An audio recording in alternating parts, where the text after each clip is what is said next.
Welcome back. Mahisagar જિલ્લાની એક canal mister India બની ગઈ. જી હા, જે રીતે મિસ્ટર ઇન્ડિયા ફિલ્મમાં અનિલ કપૂર ગાયબ થઈ જતા હતા તેવી જ રીતે મહીસાગરના લુણાવાડાની નવા કાળવાની આખી કેનાલ જ ગાયબ થઈ ગઈ છે. જી હા, આશ્ચર્ય તો થાય છે, પરંતુ આ હકીકત છે. લુણાવાડાની કડાણા ડાબા કાંઠાની માઇનોર કેનાલ સરકારે ચોપડે બોલે છે, પરંતુ હકીકત એ છે કે ત્યાં કેનાલ છે જ નહીં. માત્ર 20% કેનાલ દેખાય છે અને બાકીના 80% કેનાલ ગાયબ છે. ભૂમાફિયાઓએ સોનેલા ગામથી 2 કિલોમીટર સુધી કેનાલ પર દબાણ કરી દીધા છે. કોઈએ મકાન બનાવ્યા, કોઈએ વ્યવસાય ચાલુ કરી દીધા અને કોઈએ ધાર્મિક સ્થળ બનાવી દીધા છે, જેના કારણે કાળવા, દલખુડિયા, સોનેલા સહિતના 6 ગામના લોકોને સિંચાઈનું પાણી મળતું બંધ થઈ ગયું છે.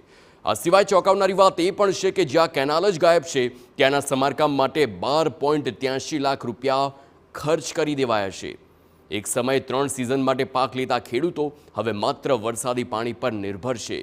ત્યારે ખેડૂતોમાં રોષ છે. તેમણે તંત્ર અને ભૂમાફિયાઓની મિલીભગત અને ભ્રષ્ટાચારના આક્ષેપ કર્યા છે.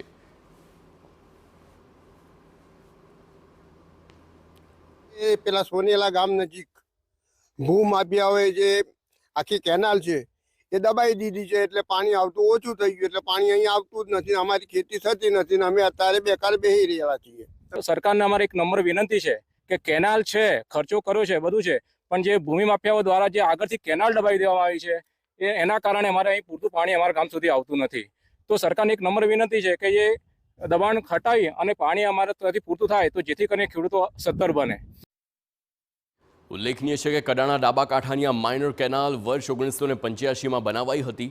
6 ગામની 3000 હેક્ટર જમીનને સિંચાઈનું પાણી પૂરું પાડવા કેનાલનું કરોડોના ખર્ચે નિર્માણ તો થયું, પરંતુ 20 વર્ષથી વધુ સમયથી આ સ્થળ પર માત્ર દબાણો છે.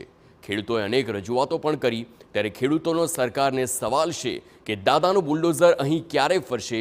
ઉપરાંત ભૂમાફિયાઓને કેનાલમાંથી રસ્તો કાઢી આપવા બદલ અધિકારીને મોંઘું મકાન મળ્યું હોવાના પણ કોંગ્રેસે આક્ષેપ કર્યા છે.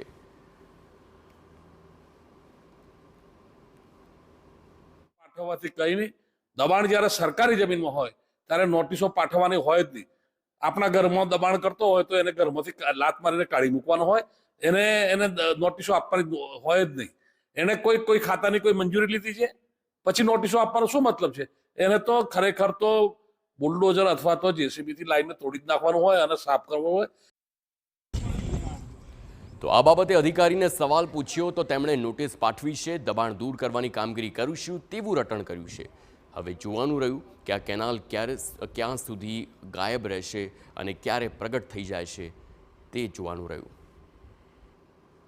3-4 નોટિસ છેલ્લા 2-3 વર્ષમાં આપવામાં આવી છે અને નગરપાલિકાની ચૂંટણી હોય, આચારસંહિતા હોય, એમાં કામગીરી બાકી હતી ને છેલ્લી નોટિસમાં લોકોની સુનાવણી માટે બી બોલાવેલા છે. એના પછી આપણે ફાઇનલ કામગીરી દૂર કરવાની કાર્યવાહી હાથ ધરવામાં આવશે.